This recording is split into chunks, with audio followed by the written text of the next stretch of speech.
राम राम मंडळी. राम राम. हा राम राम. कसं चाललंय? बरं चाललंय की. बरं चाललंय ना व? होय होय बरं चाललंय. हा मी गणप्या. कोण? गणप्या. हा अगदी बरोबर, मी गणप्या. मस्त डान्स बीन्स बघताय. बसा बसा, आरामात बसा. मजा आहे ना तुमची. आणि आम्हाला उठ सकाळी जा शाळेत, उठ सकाळी जा शाळेत. जा वैताग आलाय. असंच एकदा शाळेत गेलो होतो आणि पुस्तक घेऊन व्यायाम करायला लागलो. तेवढ्यात काय म्हणता, तिकडून आले सर. सर म्हणाले, ए गणप्या काय करतो? मी म्हणालो व्यायाम करतो. सर म्हणाले, तुझ्या पप्पांनी केलं होतं का पुस्तक घेऊन व्यायाम? मग काय न बोलता आले ना जवळ. धरलं बोगच्यान, नेलं ना कोपऱ्यात. इतकं हाणलं, पण हा गणप्यालाही पक्का लल्लाच नाही, नुसता गणलो. वा वा वा. खूप खूप छान. नाही घेतलं दप्तर आणि गेलो गेटच्या बाहेर. तिकडे सक्राम पारावर बिड्या ओढून बसला होता.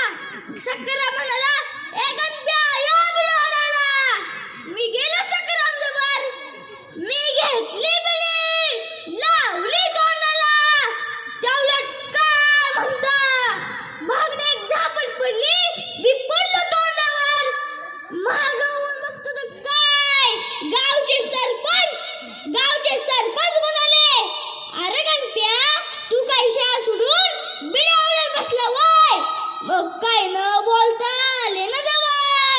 धरलं बोगच्यान, नेलं ना कोपऱ्यात. इतकं हाणलं, पण हा गणप्याला पक्का लल्लाच नाही, नुसता गणलो. आता ठरलं मुंबईला जाऊ, मामाच्या गावाला जाऊ. मी गेलो स्टँडला. मी बसलो एसटी थोडी पुढं गेली. मग कंडक्टर आले ना तिकीट म्हणत. कंडक्टर म्हणाले, पैसे ए पोरा पैसे आहेत का? मी म्हणालो नाही. मग काय न बोलता आले ना जवळ. धरलं बोगच्यान, नेलं ना कोपऱ्यात. इतकं हाणलं, पण हा गणप्याला पक्का लल्लाच नाही, नुसता गणलो. कसं बसं पोचलो मुंबईत. इकडं माणसं, तिकडं माणसं, सगळीकडे माणसं. जिकडं बघू तिकडं माणसं. मी म्हणालो, आता मामाच्या घराचा पत्ता कोणाला तरी विसरायला पाहिजे. मग मला दिसली एक लांब केसवाली पोरगी. मी म्हणालो, ए पोरे. ती मागून बघती तर काय, तिला विचारत्या. तो म्हणाला, ए पोरा तुला काय मी पोरगी दिसते वय? मग काय न बोलता आले ना जवळ. धरलं बोगच्यान, नेलं ना कोपऱ्यात. इतकं हाणलं, पण हा गणप्यालाही पक्का लल्लाच नाही, नुसता गणलो. मी थोडं पुढं गेलो. मला दिसले एक भला मोठा पोस्टर. त्याच्यावर नाव होतं प्रेम रोग. मी म्हणालो, आता आपण लय रोग बघितलेत, हा कुठलाच नवीन रोग, आपण जाऊन बघितलं पाहिजे. मी गेलो आत. तर काय बघता, एका पुरीच्या माग 4 गुंडे लागलेली होती. मी म्हणालो, आपण या पुरीला वाचवलं पाहिजे. ह्या पुरीला जर आपण वाचवलं तर आपल्याला लय मोठं बक्षीस मिळेल.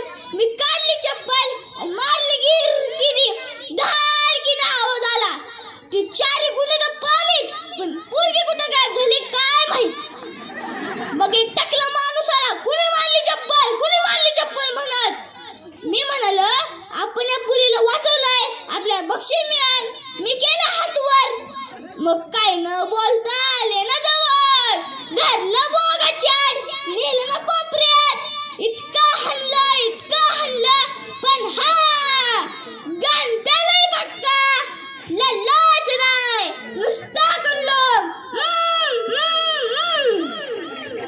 मी म्हणालो आता सकाळपासून लय मार खाऊन लय भूक लागली. मी थोडं पुढे गेलो, मला दिसलं एक हॉटेल. मी गेलो हॉटेल मध्ये आणि हॉटेलच्या मालकाला म्हणाला मला जेवायला दे. हॉटेलचा मालक म्हणाला पहिले काम कर मग जेवायला देतो.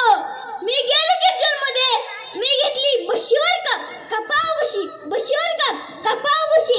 आले ना पडते डोक्याच्या वर. मी गेलो तुला धडकला का टेबलेला. बशा फुटल्या, कप फुटला, चहाही सांडला. मग आला ना हॉटेलचा मालक पळत धरलं बोगाच्यान, नेलं ना कोपऱ्यात. इतका हल्ला पण हा गणपती पक्का लाज नाही, नुसता गणलो. मी म्हणालो आता मामाच्या घरचा पत्ता काही सापडत नाही, आता आपण गावाकडेच जाऊ. मी गेलो गावाकडे. तिकडे सकाराम बारावर परत बिडावण्यात बसला होता. सकाराम म्हणाला ए गंठ्या या बिडा आणायला. मी म्हणालो आता बिडी काही नको, आता नुसतं शिकायचं, मोठं व्हायचं, नोकरीला लागायचं, साहेब व्हायचं. मग सकाराम म्हणाला सर आले. मी म्हणालो कुठे आता शाळेत गेलं पाहिजे. चला तर मंडळी जातो बर का. वाह, जोरदार टाळ्या झाल्या पाहिजेत गणपासाठी. पुन्हा एकदा बक्षीस